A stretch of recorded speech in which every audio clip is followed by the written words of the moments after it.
আজি আচলতে বৰদুমাহী আৰু এই মাঘ বিহুৰ বৰদুমাহী উপলক্ষত দেখিবলৈ পোৱা যায় যে বৰপেটাৰ এক ব্যতিক্ৰম ছবি। বৰপেটাৰ সত্ৰত আজি মেজি প্ৰজ্বলন কৰা হৈছে আৰু সমান্তৰালকৈ যদি আমি চাওঁ যি ঐতিহাসিক কৃষ্ণগুৰু সেৱাশ্ৰমৰো যিসকল ভকত বিভিন্ন প্ৰান্তৰ পৰা ভকতসকলে আজি বৰদুমাহী উপলক্ষত আহি কৃষ্ণগুৰু সেৱাশ্ৰমত উপস্থিত হৈছে আৰু গুৰুজনৰ আশীষ গ্ৰহণ কৰাৰ কাৰণে সকলোৱে দেখিবলৈ পোৱা গৈছে আগ্ৰহ প্ৰকাশ কৰিছে। এই মুহূৰ্তত মই কিছু পৰিৱেশ দেখুৱাম।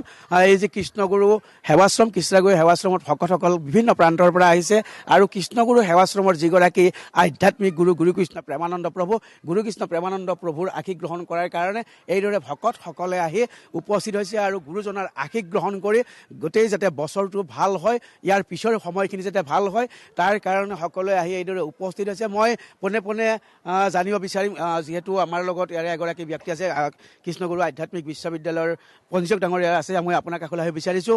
আজি দেখিবলৈ পোৱা গৈছে এক সুন্দৰ পৰিৱেশ কৃষ্ণগুৰু সেৱাশ্ৰমত। ভক্তসকল আহি ইয়াত তেওঁলোকে গুৰুৰ কৃপা লাভ কৰাৰ কাৰণে আশীষ লোৱাৰ কাৰণে আহি ইয়াত ঠেলা হেঁচা কৰিছে বা ভিৰ কৰিছে। কি ক'ব? মই নমস্কাৰ জনাইছোঁ। প্ৰতিদিন টাইমৰ প্ৰতিগৰাকী কলা কুশলী সাংবাদিক বন্ধু বিষয়া হওক, আপোনালোক আটাইলৈকে মাঘৰ আজিৰ পবিত্ৰ দিনত কৃষ্ণগুৰু সেৱাশ্ৰমৰ তৰফৰ পৰা বিশেষকৈ গুৰুকৃষ্ণ প্ৰেমানন্দ প্ৰভু আৰু আশ্ৰমৰ ভকতৰ সকলৰ তৰফৰ পৰা আপোনালোকলৈকেও বিশেষ ধৰণে সেৱা আগবঢ়াইছোঁ, আপোনালোকলৈকে শুভেচ্ছা আগবঢ়াইছোঁ। আৰু ইয়াত ভক্তসকল আজি উপস্থিত হৈছে, লগ হৈছে, সকলোৱে সেৱাৰ মনোভাৱেৰে ইয়াত আহি উপস্থিত হৈছে আৰু গুৰুজনাৰ প্ৰতি শ্ৰদ্ধা নিবেদন কৰিছে আৰু সেই শ্ৰদ্ধাৰ দ্বাৰাই ভক্তি ভাৱ প্ৰকাশ কৰিছে তেখেতসকলে।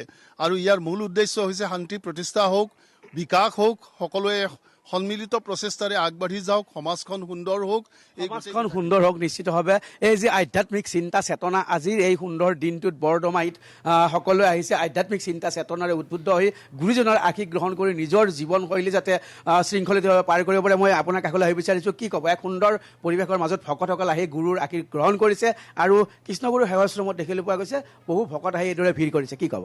হয়, আজি মাঘ মাহৰ পহিলা তাৰিখত কৃষ্ণগুৰু সেৱাশ্ৰমত অগণন ভক্তই অসমৰ বিভিন্ন ঠাইৰ পৰা আহি ইয়াত সমবেত হৈছে গুৰুৰ আশীষ ল'বৰ কাৰণে। আৰু আমি এই মংগলময় পৰিৱেশত সকলোৱে মিলিত হৈ আজি গুৰুৰ আশীষ গ্ৰহণ কৰিবৰ কাৰণে হয়, নকুল তালুকদাৰ আপোনাক এই মুহূৰ্তত ধন্যবাদ জ্ঞাপন কৰিছোঁ।